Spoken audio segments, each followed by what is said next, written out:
شعیب صاحب، ہم نے کافی گفتگو تو کر لی ہے، لیکن ون لائنر آپ بھی دے دیں. آپ اس فیصلے کو ویلکم کرتے ہیں جو سویلینز کا ملٹری ٹرائل کے اوپر آج ایک پانچ رکنی بینچ کا فیصلہ ہے؟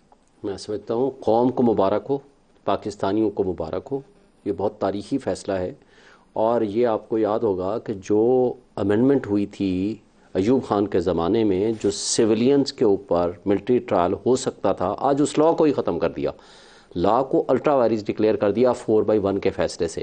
جو پیرا نمبر 2 اور 3 ہے وہ یونانیمس فیصلہ آیا 5 کے 5 جج صاحبان نے. ابھی بیرسٹر صاحب کو کہہ رہا تھا کہ یہ 67 کی امینڈمنٹ ہے، ان کا خیال ہے کہ نہیں یہ بھٹو دور کی امینڈمنٹ ہے؟ نہیں، 67 کی ہے. میری انفارمیشن بھی یہی ہے، 67 کی امینڈمنٹ تھی جس کے اندر وہ سویلین کا بھی ملٹری ٹرائل ہو سکتا تھا، اس زمانے کی ہے.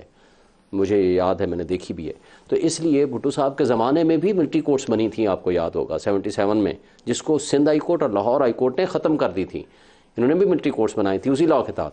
تو اس لیے مختلف اوقات میں بنتی ضرور رہی ہیں، لیکن آج انہوں نے لاء ہی ختم کر دیا. آپ اس کو ویلکم کر رہے ہیں؟ میں تو کہتا ہوں یہ ایک نیا سورج طلوع ہوا ہے ایک لحاظ سے. نیا سورج طلوع ہے اس لیے کہ وہ لاء جو ایک بلیک لاء تھا، جن کے یعنی بنیادی حقوق ہیں سویلینز کے، وہ اگر آپ نے اس ذریعے سے ختم کرنے تھے، وہ آج وہ لاء کا ہی خاتمہ ہو گیا جس کے ذریعے وہ ابہام ہمیشہ کے لیے ختم ہو گیا. تو ویسے کسی جمہوری آدمی کو سویلینز کے ملٹری کورٹ کے ٹرائل کی بات نہیں کرنی چاہیے. شہباز شریف صاحب سے ہم نے ایک بیک گراؤنڈ انٹریکشن تھا، تو اس میں نے ان سے پوچھا تو انہوں نے کہا کہ یہ اسپیشل سٹینڈنگ کورٹس ان کو ہم کہتے ہیں، تو یہ ٹرائل تو اسی میں ہوگا. تو مجھے ان کی کوئی بات زیادہ پسند نہیں تھی. میں آن ایئر بھی اس کا اظہار پہلے بھی کیا تھا، آج دوبارہ کر رہا ہوں. لیکن تھوڑا سا اس گفتگو کو آگے لے کر چلتے ہیں. سائفر کے نیچے official secret act, Imran Khan کے اوپر آج فرد جرم اور شاہ محمود کے اوپر فرد جرم کا عمل شروع ہو گیا. وہاں کیا دیکھتے ہیں کیا بننے والا ہے؟ یہ امینڈمنٹ اس کے اوپر آفیشیل سیکرٹ ایکٹ کے اوپر بھی اور ملٹری ایکٹ کے اوپر بھی ابھی بھی امینڈمنٹ پی ڈی ایم کر کے گئی ہے جاتے جاتے. دیکھیں جی، یہ امینڈمنٹ کر کے گئے ہیں. پہلی بات تو یہ ہے کہ اس کو ہم نے چیلنج بھی کر دیا ہے.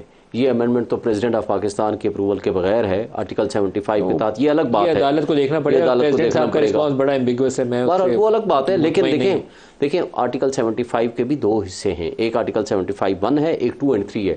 1 کے تحت ڈیم ٹو بی لاء نہیں بن سکتا، یہ سیٹلڈ لاء ہے.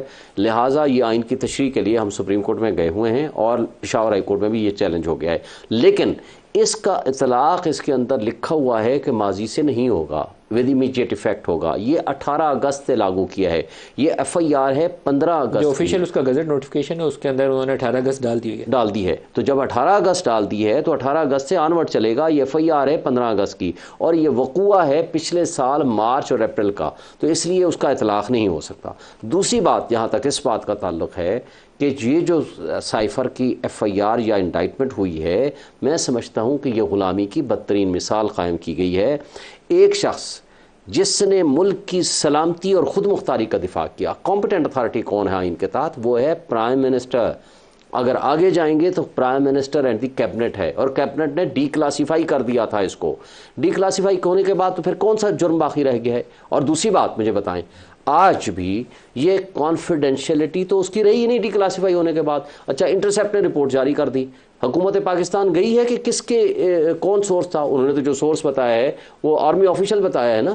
تو حکومت پاکستان جاتی کہ یہ جو کچھ آپ انٹرسیپٹ کے آپ کنٹینٹس کہہ رہے ہیں یہ غلط ہیں، اور دوسرا وہ یہ کہتے جو آپ سورس بتا رہے ہیں وہ بھی غلط ہیں، وہ نہیں گئی.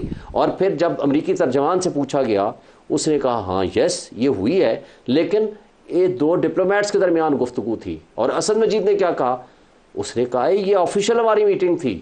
اب جب اسد مجید یا اعظم خان آئیں گے وٹنس باکس میں، 161 کے بیانات دونوں کے آپ نے آئی ہوپ پڑھ لیے ہوں جی، ان کے جب وہ آئیں گے وٹنس باکس میں، مجھے بتائیں وہ کیا کہیں گے؟ وہ جو انہوں نے 161 میں کہا، جو 161 میں کیا ہے تو بات ہوگی. اعظم خان نے تو کہا ہے کہ وہ عمران خان جو تھے فوج کو ٹارگٹ کرنے کا اس سائفر کو استعمال کرتے ہوئے ارادہ رکھتے تھے، اور اسی کام کے لیے انہوں نے اس کو استعمال کیا. اور بات یہ ہے اسد مجید نے اپنے 161 کے سٹیٹمنٹ میں کہا ہے کہ اس کے اندر کوئی تھریٹ کا یا کوئی کانسپریسی کا تذکرہ ہی نہیں تھا. اسد مجید کی بات کو چھوڑیں، اسد مجید نے وہ سائفر لکھا ہے نا، وہ سائفر ہی کا تو مقدمہ ہے. سائفر کے کنٹینٹس کو وہ چینج کر کے کوئی سٹیٹمنٹ دے سکتا ہے؟ کانٹینٹ اس سے جو مرضی ہو، لیکن وہ جو لہرایا ہوا ہے استعمال کیا ہوا ہے وہ تو پبلک میں ہے نا، اس کا کیا کریں؟ تو اس کی ہی تو اجازت ہے نا ڈی کلاسیفائی ہونے کے بعد، اور پرائم منسٹر کی کمپیٹنٹ اتھارٹی. اچھا ایک چیز اور بتا، صرف ایک فکرہ. شہباز شریف نے فلور آف دی ہاؤس پہ کھڑے ہو کر کہا تھا ابھی بھی آپ کے پاس سیو ہے، دھمکی آمیز گفتگو تھی، اس پہ ہائی پاورڈ کمیشن بناؤں گا، کون کون سازشی کردار ہیں. کب کیوں نہیں بنایا؟ آپ کو یاد ہوگا نواز شریف صاحب جب گئے تھے